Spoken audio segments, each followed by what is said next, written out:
Everybody, I'm an addict, recovered addict, and my name's Eric. Hey, Eric. That's about all I know tonight. So I'm gonna ask that we just follow along, maybe if you want to, and I'll lead us in a little set aside prayer. Dear God, we ask that you will help us to set aside anything that we think of.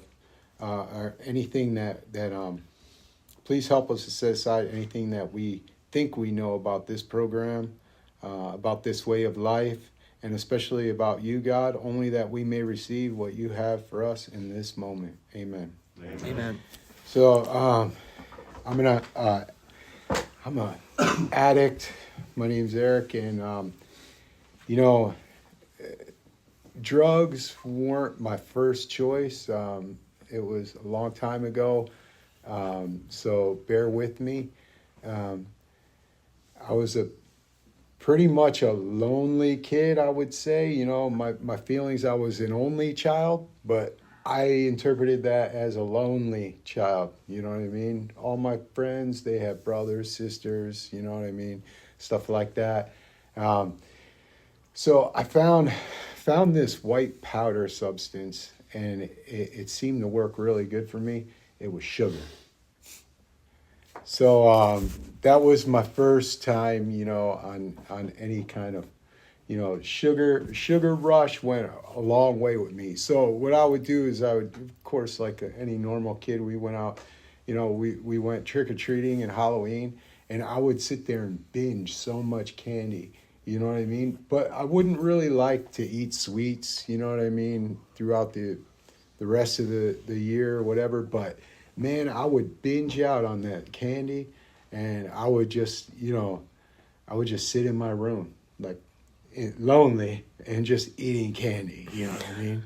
So, anyways, alcohol was actually my first drug.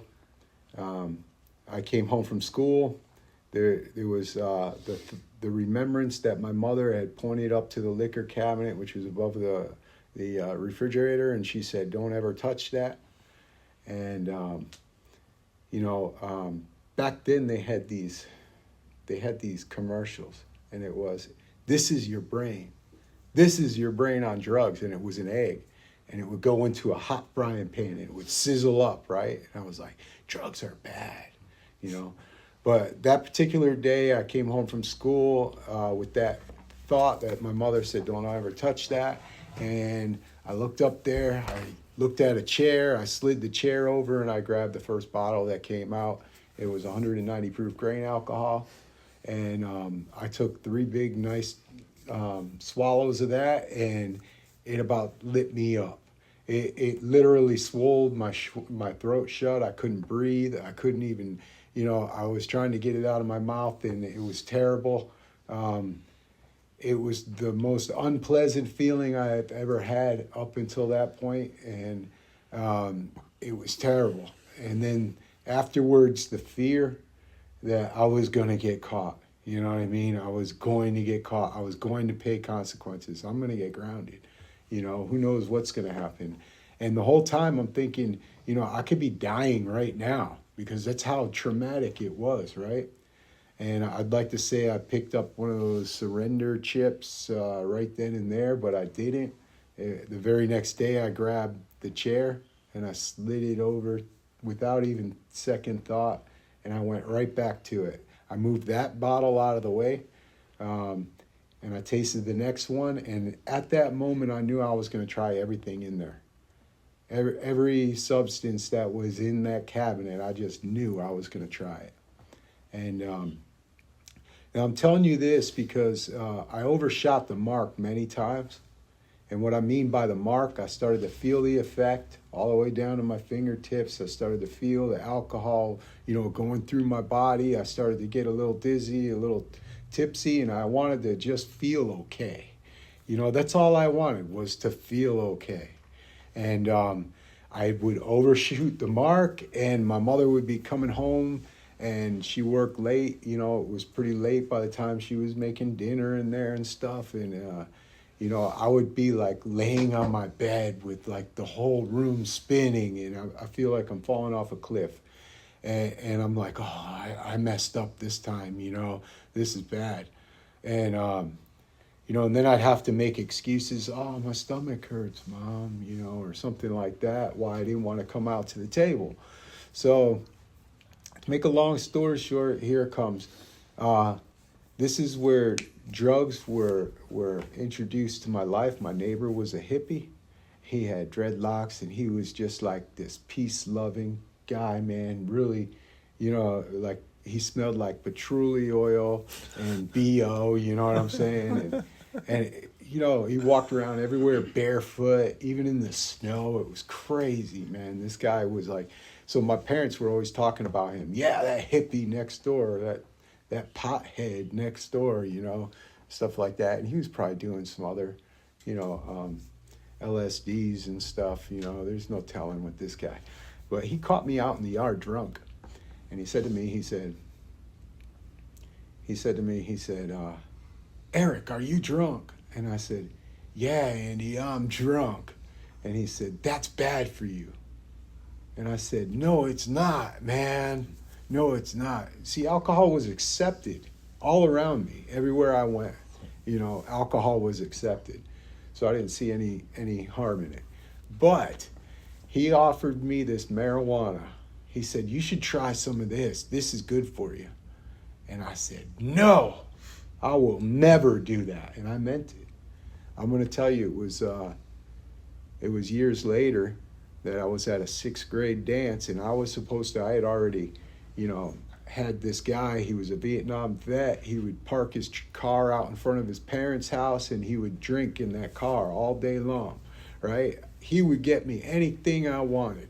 So, you know, needless to say, we're going to meet at the school dance, and I'm going to bring a 6-pack.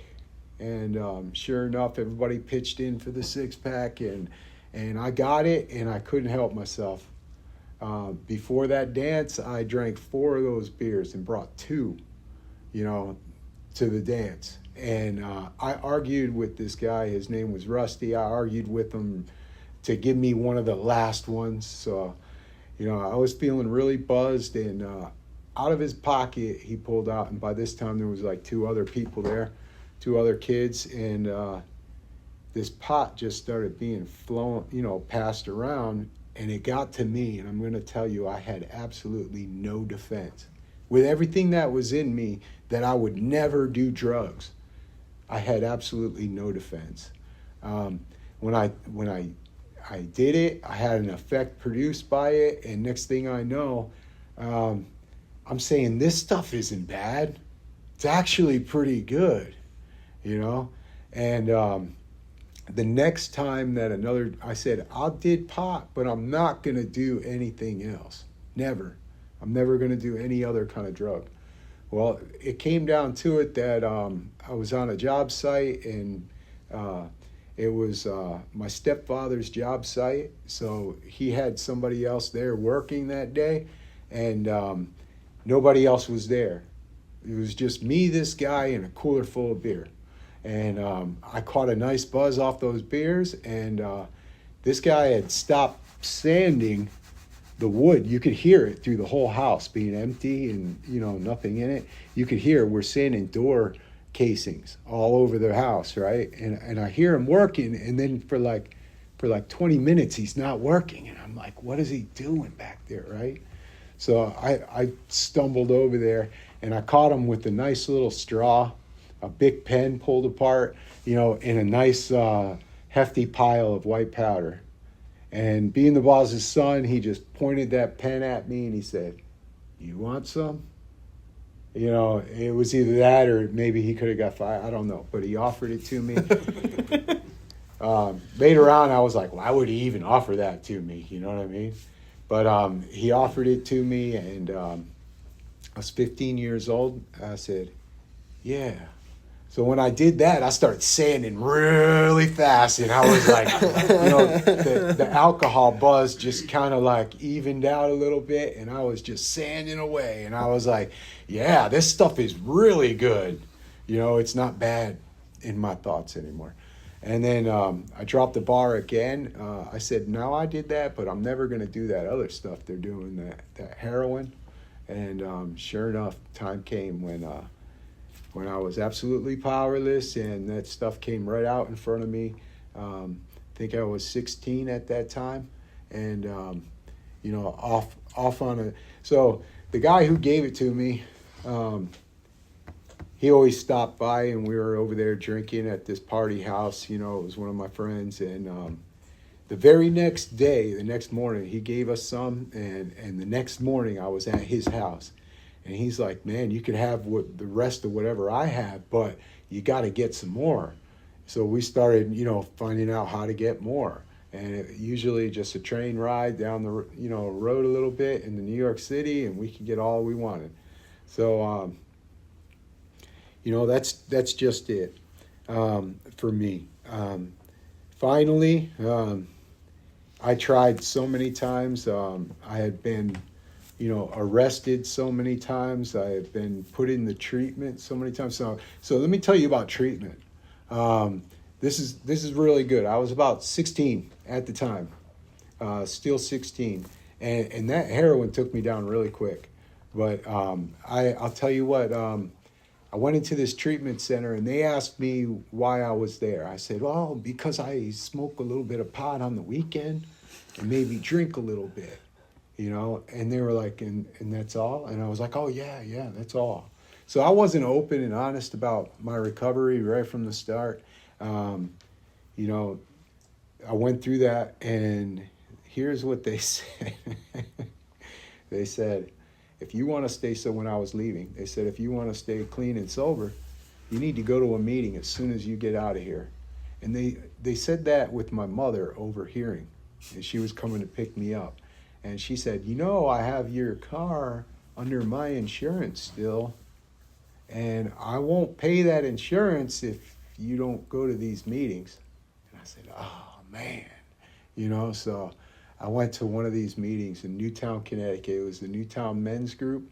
It was an Alcoholics Anonymous meeting. As soon as I walked in, it was a closed meeting. As soon as I walked in, they told me to sit down. Or actually, the first thing that they told me was, are you an alcoholic? And I said, and they said, yes or no, alcoholic or not? And I said, yeah. And they told me to sit down. They were going to have a meeting. And sure enough, I sat down. After the meeting, they said, do you want to stay clean and sober? Or they said sober. Do you want to stay sober? And I said, and they said, yes or no? And I said, yes.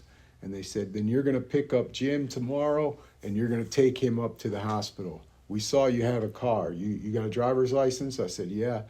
And they said, okay, you're going to pick up Jim tomorrow, and you're going to bring him to the hospital. He's taking a meeting into the psych ward. Pretty much straightforward. I thought they were a bunch of mean drunks. I really did. They were actually, doing the best they could, I guess. But I really thought they were a bunch of mean drunks. So that's about all I'm going to share on that. But what I wanted to get into was, the last bit of my run. Now, there was some good times in some of the runs I had.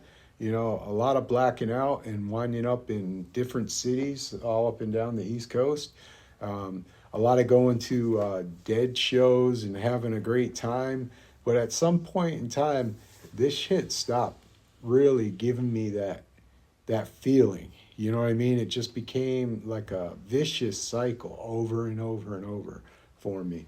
It stopped giving me that this is really fun type feeling. You know what I mean? And sure enough, the last week of any drug use, I was just absolutely miserable. And like I said, I've been in and out of jails, institutions, detoxes. I have overdosed a number of times, and usually that's when, I get put in a place for a week. And, it was like, no matter how much I did, I couldn't get that sense of, damn, I'm doomed. off of my back. You know, I could not get the sense of everything's going to be all right. Because usually when I look at my life, damn, shit's like burning down all around me. But then, I do whatever. I do a few drugs. I drink a little alcohol, and all of a sudden, it's not so bad. That stopped working. It was just bad. And it felt bad. It was terrible. The things I was doing to people, I was trying to just blot out of my conscience as best I could. And that brings us, that brought me in. I came in through the Fellowship of Alcoholics Anonymous, but I'm very honored today to be able to speak at Drug Addicts Anonymous today, because I'm a drug addict. When I came into AA, there was this old guy, and he looked at me one day. He used to open up the coffee pot at the A Club every morning, and I'd go there and talk his ear off. His name was Charles, and he was an addict as well, and he said to me one day, he said, "Hold up," and he started reading. He said, just wait, give me a minute. And I was trying to talk to him, and he started to read several books, and I'm like, pacing, my legs twitching. I'm like, when is he gonna, you know what I mean? I need to tell him something. And the poor guy, he gets done with his reading, and then he sits down. And I'm telling you this because I witnessed it. This was the first witness that I had about prayer and meditation. And he put his head down, and it was quiet. And then he looked up, and he sat there for what seemed like an hour, just staring off in the blue horizon. I probably walked by him to see if he was still moving a couple times, and I didn't see anything happening. You know what I mean? He was just very focused on something. Maybe it was something he read. Maybe it was, something that was going on with his life, but he was focused. And after he took a deep breath and he moved all those books over to the side, folded them up all nice, and he said to me, he goes, "Now, Eric, what were you saying?" And I was like, blah, blah, blah, blah, blah, blah, blah. And the next word that came out of his mouth was, "You should go to NA." And I said to him, "Why? I'm in Alcoholics Anonymous right now." And he said, "Did you use drugs?" And I said, "Yes." And he said, "Well, then go to NA." And that's the first I did. I went right over to a noon meeting of Narcotics Anonymous, and I heard the reading that said, "We of Narcotics Anonymous," and then it said, "Alcohol is a drug, period." And I was like, I totally agree. And I came back and I saw Charles the next day, and I said, "Charles, alcohol is a drug, period." And he was like, "So you went?" I said, "Yeah, I did." But that was my first glimpse into the 11th step. And that's exactly what that man was doing that day. He was seeking through prayer and meditation to improve his conscious contact with God as he understood him. And I want to get into the book just a little bit. Let's get in here. This is really cool. This is where it's all at. There's so much to be said in this right here, but hopefully, let's see. Got so much in this book right now.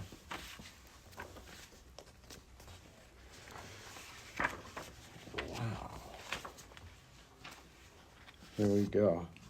So on page 85, I'm going to read a paragraph or two above where it says step 11 suggests. So it says on page 85, middle of the page, it says, "It is easy to let up on the spiritual program of action and rest on our laurels. We are headed for trouble if we do, for alcohol is a subtle fall. Drugs are a subtle fall. We are not cured of drug addiction or alcoholism. What we really have is a daily reprieve contingent on the maintenance of our spiritual condition. Every day is a day we must carry the vision of God's will into our activities. How can I best serve thee? Thy will, not mine, be done. These are thoughts which must go with us constantly. We can exercise our willpower along this line all we wish. It is the proper use of the will. So, the more I can exercise my will towards that right there, towards what I believe and absolutely, know is God's will, that's the proper use of the will. So if anybody doesn't know, I believe, all right, and whether, you have a higher power or not, I believe that God doesn't want any of us to use drugs. I'm going to be honest with you. He doesn't want us to use drugs. He wants us to be sober. And I would believe he'd want to hear from you too. So this goes on a little bit more. Much has already been said about receiving strength, inspiration, direction from him who has all knowledge and power. If we have carefully followed directions, we have begun to sense the flow of his spirit into us. To some extent, we have become God conscious. We have begun to develop this vital sixth sense, but we must go further, and that means more action. And that brings us to step 11. Step 11 suggests prayer and meditation. We shouldn't be shy on this matter of prayer. Better men than we are using it constantly. It works if we have the proper attitude and work at it. It would be easy to be vague about this matter, yet we believe we can make some definite and valuable suggestions. The one is when we retire at night. When we retire at night, we constructively review our day. Were we resentful, selfish, dishonest, or afraid? Do we owe an apology? Have we kept something to ourselves which should be discussed with another person at once? Were we kind and loving towards all? What could we have done better? Were we thinking of ourselves most of the time, or were we thinking of what we could do for others, of what we could pack into the stream of life? See, that's the proper use of the will right here on this sentence. Or were we thinking of what we could do for others, of what we could pack into the stream of life? But we must be careful not to drift into worry, remorse, or morbid reflection, for that would diminish our usefulness to others. After making our review, we ask God's forgiveness and inquire what corrective measures should be taken. So, what Charles was showing me back then, and I had no idea what he was doing. I'm like, is this guy all right? I mean, does he not like me or something? Does he want me to go away? What he was doing is he was reading, and then he was praying, and then he was thinking about something. I don't know what he was thinking about, but he was trying to wrap his mind around the vision of God's will for him. I know he was. This is something that I learned later on in my recovery, that it's really important, very important. Here's what I like right here. On awakening, let us think. It's right. It's telling us to think, right? Let us think about the 24 hours ahead. We consider our plans for the day, right? Before we begin, we ask God to direct our thinking, especially asking that it be divorced from self-pity, dishonest, or self-seeking motives. Under these conditions, we can employ our mental facilities with assurance, for after all, God gave us brains to use. That's like really important, right? Our thought life will be placed on a much higher plane when our thinking is cleared of wrong motives. So, in thinking about our day, we may face indecision. We may not be able to determine which course to take. Here we ask God for inspiration, an intuitive thought or decision. We relax and take it easy. We don't struggle. we're often surprised how the right answers will come after we have tried this for a while. What used to be the hunch or an occasional inspiration gradually becomes a working part of the mind. Now, the mind, I've got an alcoholic mind. Left unattended and without meditation and prayer, that mind is still alcoholic. That mind will be as self-centered as all get out. This how could I say it? What used to be a bunch of noises gradually becomes really quiet, and I'm able to focus on especially a specific, like when there's a problem that arises, I'm able to, just think it through. Not all the time, but like I said, I have the mind of a chronic alcoholic, and if left unchecked without doing these things, without doing the 10th step, on a daily inventory, it's not nice. So being still inexperienced and having just made conscious contact with God, it is not probable that we are going to be inspired at all times. We might pay for this presumption in all sorts of absurd actions and ideas. Nevertheless, we find that our thinking will, as time passes, be more and more on the plane of inspiration. We come to rely upon it. So I paid for one of these presumptuous ideas once. Things, I was really getting blessed in my life. I really was. Things were really coming together nicely. I ran into a particular problem. I had a place to live at once, you know what I mean? I had a place to live. But the catch was, I'm going to live in this house, but I need to turn on the power, right? And this was pretty much a gift to me and my fiance at the time. We could live in this house.